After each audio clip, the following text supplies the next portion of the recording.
Hi, this is Gabe Newell, and welcome to the Lost Coast. In this tour, we're going to be talking about a new graphics technology we've been developing called High Dynamic Range, or HDR. We'll also be giving you some insight into the design and production challenges we faced during the construction of the Lost Coast. First, a quick explanation of the commentary system. To listen to a commentary node, put your crosshair over the floating commentary symbol and press your Use key. To stop the commentary, put your crosshair over the rotating node and press your Use key again. Some commentary nodes may take control of the game for the purpose of showing something to you. In these cases, simply pressing your Use key will stop the commentary. With conventional rendering, seen here on the left, if something on the screen is 20% reflective, like the wet sand, then the maximum reflected brightness can only be 20% of the maximum brightness of your monitor. HDR's more accurate simulation of light ensures that the sun's reflection on this wet sand appears as it would in the real world, which could potentially use 100% of the maximum monitor brightness. HDR uses bloom to simulate light that is beyond 100% of a monitor's maximum brightness.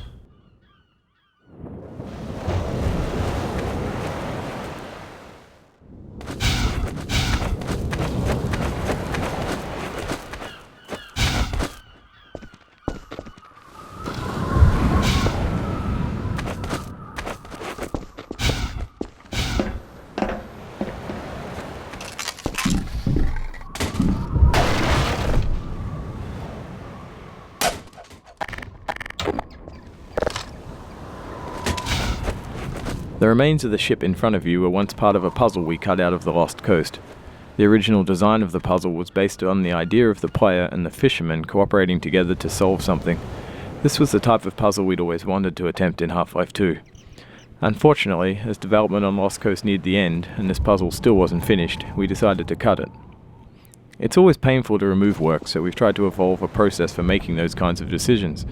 For example, with this puzzle we asked ourselves, is this puzzle actually fun? If not, how much work does it need to be fun? Does this puzzle fit within the purpose of Lost Coast? Would our customers appreciate this puzzle being finished more than they would appreciate, say, soldiers rappelling off the cliffside? In the end, it made more sense to put this problem on the shelf with other interesting ideas and come back to it later.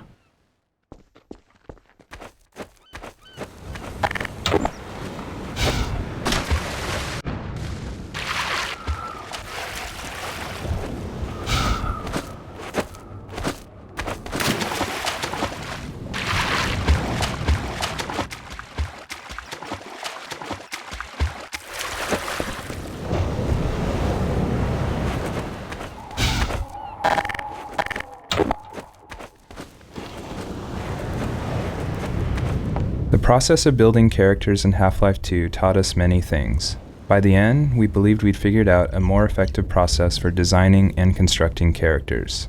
This Fisherman is the first character we built using that process. Design-wise, the Fisherman was focused on showcasing HDR and the way light falls on human skin. The highlights on his forehead and nose are good examples of specularity on human skin. You can see how the wrinkles on his cheeks and around his eyes are an example of how we can use normal maps to add depth. Production-wise, the Fisherman was built using a similar process to the rocks you saw on the beach. We model the 3D character at a very high detail, then extract much of the physical information and store it in the textures. Hey! You there? Wait a minute now, aren't you? You are. You're that scientist chap, Friedman. Fisherman, am I right? You must be here to take on the Combine. Not sure what one man can do, but no other reason to visit St. Olga at a time like this. I'll take you to where they made their base, or as far as I can, at any rate.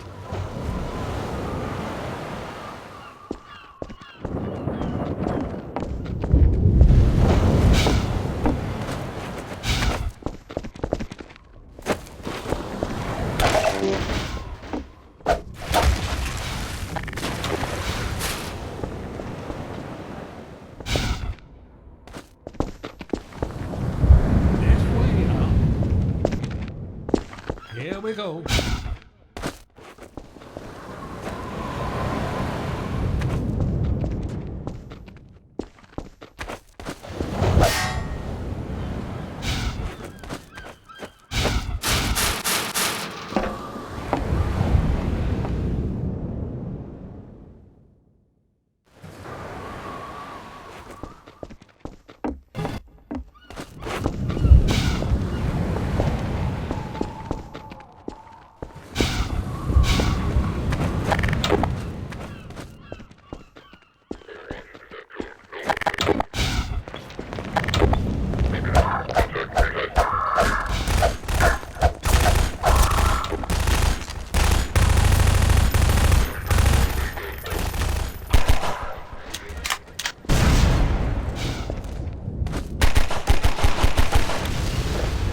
The area you're currently entering is called the Cliffside Arena.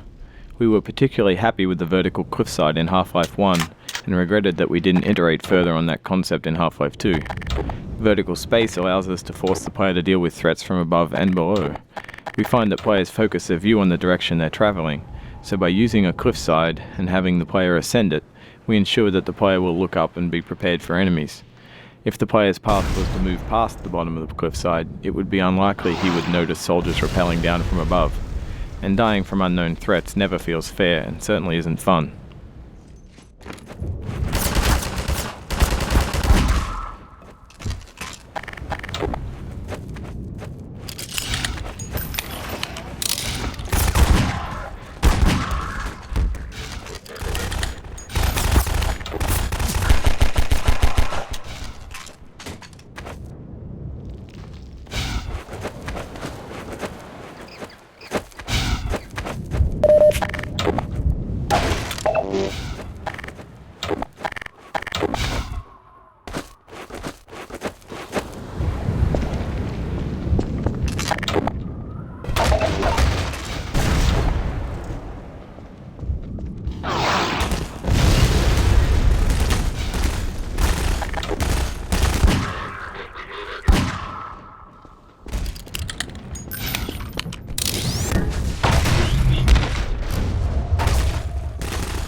Fracture detected.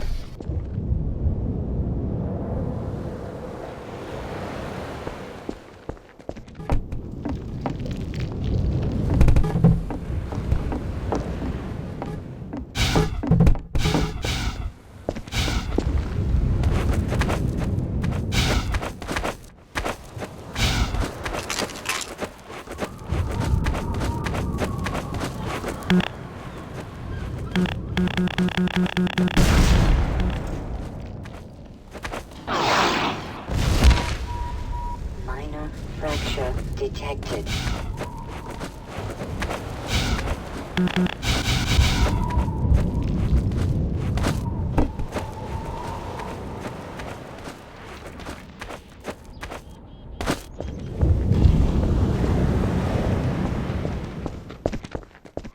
One of the features of our HDR solution is dynamic tone mapping.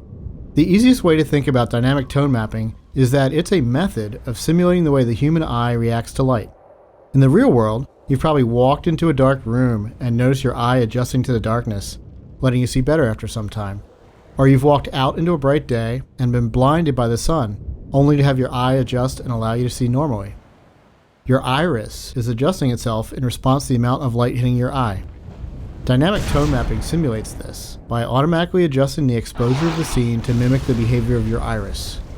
You can see this as the view moves from the dark tunnel to the bright sun and back again. Here, you can see the way we calculate the amount of light hitting the player's eyes. We take a snapshot of the scene, measure the brightness levels, and then use that to adjust exposure. We consider light at the center of the screen more important than at the edges to better simulate the geometry of the eye.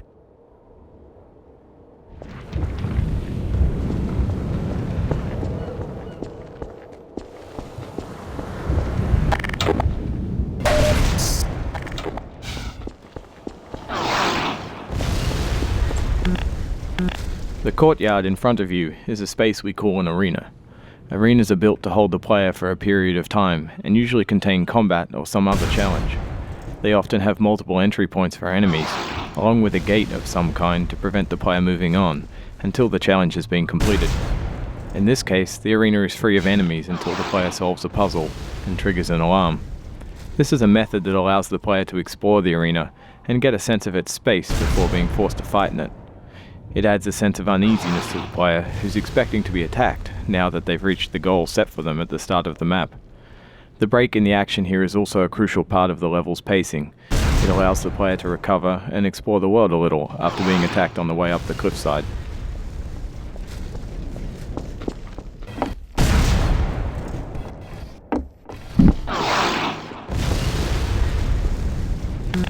The source engine supports a wide variety of shaders. The refraction shader on the window here requires us to copy the scene to a texture, refract it, and then apply it to the window surface. To fully support HDR, every shader in the engine needed to be updated. So this refraction shader was improved to support the full range of contrast. If you viewed the sun through this window, it would be refracted correctly. We wanted to transition from a bright, wide-open space into a tighter, closed one to showcase HDR's dynamic tone mapping. We also like to focus on contrasting elements in our settings, like ancient human architecture and futuristic combine technology. A monastery fit these requirements perfectly. Monasteries are generally isolated, unlit, and built ages ago. They provide a great backdrop for the contrasting combine technology.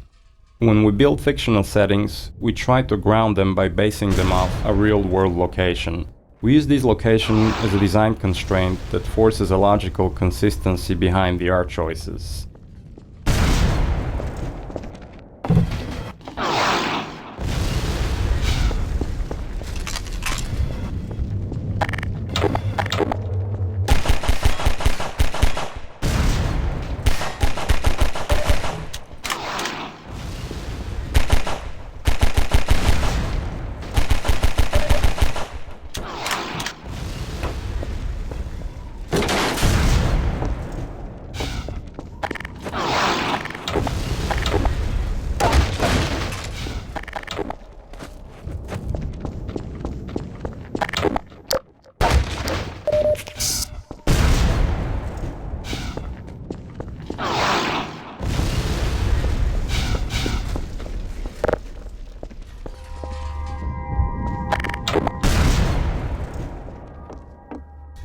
Churches are great dramatic spaces. They're often lit naturally with extremes of darkness and brightness, which makes them a great showcase for HDR. Gothic churches are the sober monochromatic spaces that you've seen in almost every horror movie or game. Byzantine churches, on the other hand, are very colorful and have a large variety of materials. We wanted that color and material variety to show off our HDR reflections.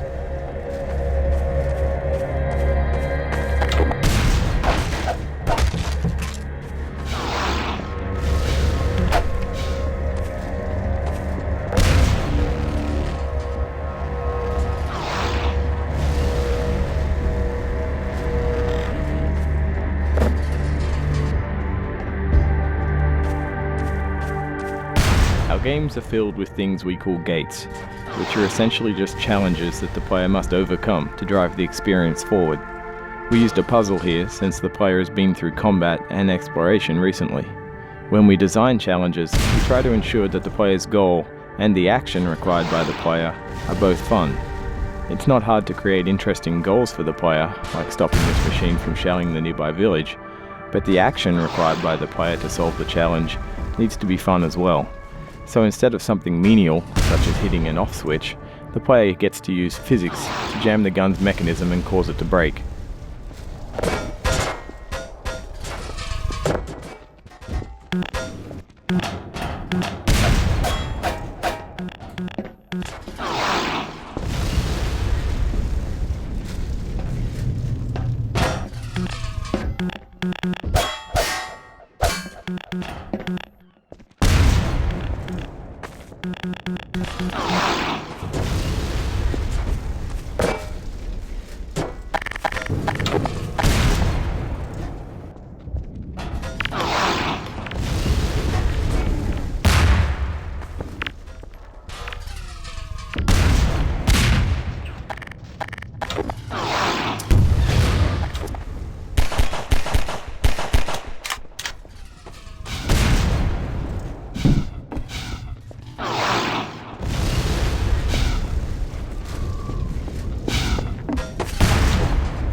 Churches are great dramatic spaces. They're often lit naturally with extremes of we wanted to transition.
We'll celebrate this victory with a feast. I hope you like leeches. Hey, where you going? You're getting fuzzy around the edges. Well, I guess you got other places to be. Nice knowing ya.